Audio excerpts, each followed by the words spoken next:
So కొత్త players batting ఎవరైతే basics రావాలనుకుంటారో so ఇది ఇది ట్రై చేయండి. ఫస్ట్ స్టాండ్స్ పర్ఫెక్ట్ అవుతాయి. సో సో ఈ డ్రిల్స్ చేస్తే మీకు పర్ఫెక్ట్. ఇవ్వాలే మనోడు ఇవాళ వచ్చిండు రాజేందర్ పేరు. జంప్ చేయొద్దు, అట్లా షేక్ చేయొద్దు అంతే. స్ప్రింగ్ యాక్షన్ చేయొద్దు అంతే. అట్లుండ రైట్ డౌన్.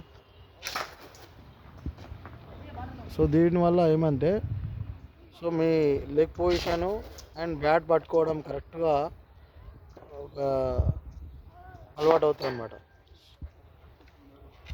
సో డ్రిల్ చేసుకోండి కొత్త బ్యాటింగ్ నేర్చుకునేటోళ్ళు. అదే జిమ్ బాల్ అంటారు, 3 kgs వెయిట్ ఉంటుంది. సో ఆ బాల్తోనే చేయాలి అది.